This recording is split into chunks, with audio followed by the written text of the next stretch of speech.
자, 하나님의 작정에 대해서 이제 계속 이어서 하겠습니다. 자, 성경에 의하면 언제 하나님의 계획이 수립되었는가? 그것은 영원 전 또는 세상이 창조되기 이전이다. 예. 지난 시간에 이전에 얘기했지만 우리가 이제 영원 전이나 세상이 창조되기 이전은 모르죠. 그걸 우리가 어떻게 하겠습니까? 우리가 어머니 뱃속에 있는 것도 모르는 판에 영원 전이라고 하는 것은 그건 몰라요. 그렇지만 성경은 그렇게 말씀하고 있기 때문에 우리가 그렇게 하나님께서 영원 전, 세상이 창조되기 이전에 하셨다는 걸 믿어야 되는 거예요. 믿어야 돼. 이건 믿음의 문제입니다. 그러니까 우리가 교리도 그렇습니다. 물론 교리가 지식의 문제이긴 하지만 그 이전에 먼저 뭐냐면 믿음의 문제예요. 그래서 여러분 왜 우리가 예를 들면 이제 믿지 않는 사람들한테 우리가 성경의 이야기나 뭐 이런 걸 얘기해도 그걸 어떻게 믿냐 그러잖아요. 그걸 어떻게 믿냐 그렇게 하지. 그걸 지식으로 어떻게 아냐 그런 얘기는 안 하거든요. 그러니까 불신자들도 벌써 딱 보세요. 어떤 우리가 이 하나님 예수님에 대해서 복음에 대해서 얘기하면 사실 그들이 진짜 문제는 지식의 문제가 아닙니다. 지식의 문제가 아니라 믿음의 문제. 그 믿음의 문제는 뭡니까? 영적인 거예요. 그래서 우리는 세상 사람들한테 불신자들한테 그냥 지식으로 뭘 가르쳐 주는 것만 갖고는 안 돼요. 그래서 우리가 전도를 하든 뭘 하든 그냥 정확하게 가르친 것으로만 끝날 문제가 아니라 이것을 영적으로 믿게 해달라고 기도해야 돼요. 믿게. 그래야 이게 역사하는 거지. 아무리 정확하게 가르치고 배운다 해도 이것을 영적으로 깨닫고 믿지 못하면 그거는 전혀 모르는 거예요. 네. 그래서 우리도 이와 같은 교리를 내가 이건 멸의는 알겠는데 야, 어떻게 영원전이 뭐야? 도대체 그때가 어떤 데지? 그건 몰라요. 그건 저도 모르고 아무도 모릅니다. 그냥 믿으면 되는 거예요. 두 번째는 하나님의 작정의 성격을 묘사해주는 형용사 세 가지는 무엇인가?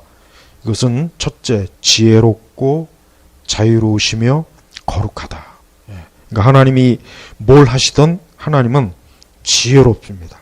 하나님은 지혜로우신 거예요. 두 번째는 자유롭습니다. 세 번째는 거룩해요. 그러니까 하나님께서 뭘 하시든 간에 하여튼 하나님께서 누군가를 심판하시던 뭐 누군가를 도와주시던 뭐 세상을 창조하시던 뭘 하시든 간에 하나님께서 지금 하시는 일은 일단 지혜로워요. 하나님의 지혜. 그러니까 하나님의 지혜는 사람이 감히 측정할 수가 없습니다. 예, 사람이 아무리 똑똑해봐야 하나님이 미련한 것보다 못하다 그랬어요. 그러니까 사람이 제 아무리 똑똑해봐야 사실 사람이 뭐 똑똑해봐야 뭐 얼마나 똑똑하겠습니까? 예? 아무리 똑똑해도 나이 들면 다 까먹어요. 치매 걸리면 다 잊어버려요. 그 박사학위 받고 젊을 때 공부 잘해도 치매 걸리니까 아무도 못 알아봅니다. 그러니까 우리가 사람이 하나님 앞에 지식을 자랑하면 안 돼요. 하나님 앞에 지식을 자랑하면 안 됩니다. 하나님의 그 지혜 앞에서는 인간의 지식이라고 하는 것은 정말 그거는 먼지보다도 못한 거예요. 우리는 모든 것들을 그래 하나님의 지혜, 하나님의 말씀이 하나님의 지혜거든요. 그러니까 우리는 하나님의 말씀이 때로는 우리가 이해가 안 되고 뭔가 불합리해 보이고 야 이게 그럴 수 있을까? 그런 생각해도 이건 하나님의 지혜이기 때문에 그렇게 믿는 게 더 나아요. 그러니까 내 생각보다는 하나님의 지혜를 택하는 게 훨씬 그게 낫다는 얘기예요. 괜히 내 경험이나 인간의 지식이나 그걸 의지하면은 100% 틀립니다. 그러니까 공연히 우리 스스로가 하나님 앞에 지혜로운 척하지 말고 대단한 척하지 말고 그냥 하나님께서 말씀하신 대로 거기에 따르면 된다. 이렇게 되면 돼요. 이런 게 단순한 믿음이 필요한 겁니다. 그렇지 않고 이거를 만약에 인간의 지혜와 지식으로 이거를 분석하기 시작하면은 그게 똑똑한 것 같지만 사실은 헛똑똑이에요. 그러니까 우리가 말씀에 그렇게 얘기했으면은 그런 거지. 그거를 자꾸 거기다가 우리가 아이들을 키울 때 때로는 아이들한테 이렇게 해 그러면 아이들이 이해를 못 하잖아요. 사실 물론 부분적으로 이해는 할 수 있겠지만 아이들이 어떻게 이해합니까? 못하죠. 하지만 부모님은 안다고요. 그 아이에게 가장 좋은 게 뭔지를 부모만큼 잘하는 사람이 어디 있어요. 그러니까 아이들은 일단 엄마 아빠가 얘기하면 들어야 돼. 무조건 들어야 되는 거예요. 부모에게 순종해야 돼요. 그게 좋은 거거든. 그게 좋은 거예요. 근데 엄마 아빠 말을 안 믿고 자기 멋대로 하면 어떻게 됩니까? 그럼 꼭 사고가 터지는 거예요. 이건 우리 부모님들이 경험적으로 잘 알죠. 마찬가지예요. 하나님도 사람에게 가장 좋은 거를 하나님이 하시지 설마 사람에게 나쁜 거 하나님 제시하겠어요? 하나님께서 사람을 미워하시고 저주하시고 일부러 사람을 골탕 먹이려고 하나님 그렇게 하시겠습니까? 아니에요. 우리에게 좋게 하려고 하는 거예요. 하나님의 계명이나 이런 것들을 그래 이게 내게 좋은 거니까 하나님 말씀하셨지 내게 나쁜 걸 설마 하나님 말씀하시겠는가? 그래서 하나님 말씀을 따르는 게 좋습니다. 하나님 말씀 따르는 게 우리에게 모든 면에서 좋은 거지 그거를 괜히 불순종하고 고의적으로 불순종하고 안 들으면은 결국은 안 좋은 거예요. 결국은 사람에게 안 좋은 겁니다. 우리가 하나님의 지혜를 절대로 의심하지 마십시오. 두 번째는 자유로워요. 하나님이 하시는 일은 누가 하나님에게 이래라 저래라 못해요. 감히 하나님 앞에 하나님 이렇게 하십시오 저렇게 하십시오. 감히 어떻게 누가 창조주 하나님에게 거의 그런 명령을 누가 내립니까? 하나님에게 명령을 내릴 수가 없어요. 하나님은 당신이 하고 싶은 대로 하는 거예요. 흔한 우스운 얘기로 동네에 있는 역장수가 이 젓가락을 몇 번 치느냐 답이 뭡니까? 그 엿장수 마음대로 해요. 엿장수가 10번 치면 10번 하는 거고 5번이면 5번이에요. 그걸 옆에 있는 사람이 7번만 쳐라. 그건 웃기는 얘기예요. 그럼 네가 엿을 팔아라. 그렇게 할 바에는. 웃기는 얘기지만 똑같아요. 하나님도 하나님이 하신 일이 하나님 마음대로 하는 거예요. 근데 사람이 왜 하나님 왜 그러십니까? 그렇게 할 수는 있죠. 반항은 할 수 있죠. 그러나 그렇게 했다가는 그 대가가 얼마나 사람에게 참혹한지를 알아야 돼요. 그러니까 이 세상의 불행과 슬픔과 저주가 왜 옵니까? 하나님이 하라고 하는 대로 안 하니까 그러는 거예요. 안 하니까. 간단해요. 사람이 왜 문제가 생기느냐? 간단합니다. 하나님이 이렇게 하라고 했는데 안 하는 거예요. 내 자유입니다. 내 멋대로 할래요. 하나님이 뭔데 참견합니까? 이게 사람의 죄성이에요. 사람은 이런 죄성이 문제예요. 우리 믿는 성도들도 조심해야 됩니다. 우리도 자꾸 마음에서 은혜가 떨어지고 믿음이 약화되면은 하나님이 하시는 일에 괜히 불평 생기고 불만이 생기고 자꾸 불순종하려고 하고 그렇게 돼요. 그런 마음이 들어온단 말이에요. 절대 그런 마음이 들어오지 않도록 우리 마음이 강팍하면 안 됩니다.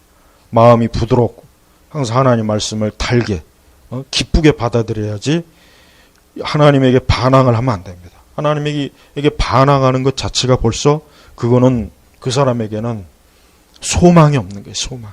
그러니까 하나님은 원하시는 대로 자유롭게 마음대로 하시는 거예요. 그러나 사람은 아니에요. 사람은 반드시 하나님이 이렇게 하라 그랬으면 그렇게 해야 돼요. 그렇게 안 하고 내 자유입니다. 내 멋대로 할래요. 그렇게 인간이 그렇게 해가지고 단 한 번도 좋아진 적이 있습니까? 세상이? 단 한 번도 좋아진 적이 없어요. 단 한 번도. 여러분 프랑스 혁명 때 한 번은 이런 일이 있었어요. 야 우리가 왜 일주일에 하루씩 쉬어야 돼? 주일날 왜 쉬어? 앞으로 이제 열흘에 한 번씩 쉬어. 아주 혁명 그 법으로 그렇게 정해놨어요.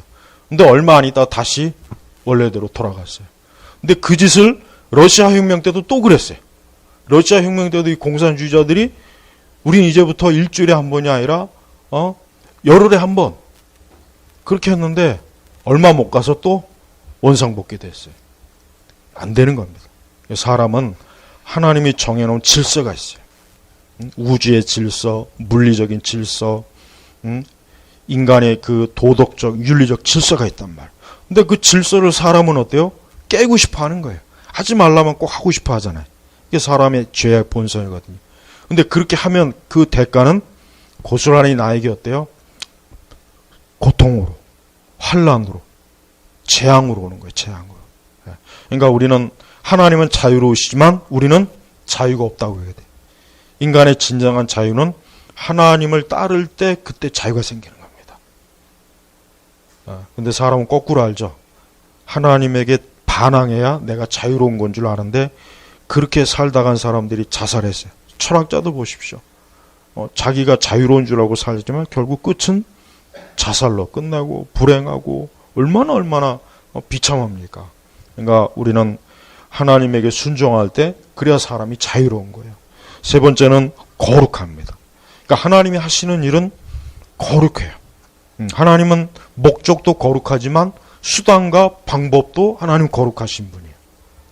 그러니까 목적을 이루기 위해서는 수단과 방법을 여러분 제가 왜 요즘 우파 진영의 방송들 보면은 막 욕하고 막 그냥 아주 뭐 학력 위주에다가 약장수들에다가 별짓 다 하죠. 근데 일부에서는 그거를 옹호하더라고요. 우리가 좌파나 빨갱이들을 몰아서기 위해서는 그런 것도 필요하다. 뭐 그런 얘기를 해요. 근데 잘못 들으면 그게 또 맞을 수도 있어요. 근데 아니에요. 누가 그랬어요? 철학자가 그랬어요. 우리 우파가 좌파한테 이길 수 있는 궁극적인 원동력은 저들보다 우리가 더 도덕적으로 윤리적으로 앞서야 된다. 그래야 우리가 이긴다. 그렇지 않으면은 아무리 우리가 목적이 좋아도 수단과 방법이 잘못되면 결국은 지는 거예요. 그보다 더 낫다는 증거가 없거든요. 그리고 그렇게 가면 역시 우리도 똑같은 괴물이 되는 겁니다. 그러니까 하나님이 하시는 일은 다 거룩해요. 우리가 성경을 보십시오. 성경에 하나님이 하시는 일 중에 거룩하지 않은 일이 단 한 가지라도 있으면은 다 한 가지라도 있으면 한번 생각해 보십시오. 있습니까? 없어요. 하나도 없는 거예요. 근데 이방 종교나 이방 신들을 보십시오. 이슬람교나 힌두교, 불교를 보십시오.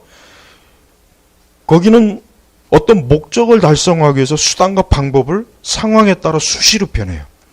그래서 거기가 잘못된 거예요. 그래서 그게 진리가 아닌 거예요. 하지만 하나님은 뭘 하시든지 거룩해요. 왜? 하나님 자신이 거룩하거든요. 그러니까 하나님 자신이 거룩하기 때문에 하나님이 거룩하시니까 하나님이 거룩하지 않는 것은 하나님이 못하시는 거예요.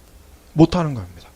그래서 우리는 하나님이 하시는 모든 일은 거룩하다. 하나님이 하시는 일은 어떤 일도 더럽거나 악한 것이 없다. 우리가 이렇게 알면 됩니다. 그래서 우리는 하나님은 거룩하시죠. 그분 자신이 거룩하시고 그분 자신이 그 거룩의 속성에 의해서 모든 걸 다 결정하는 거예요.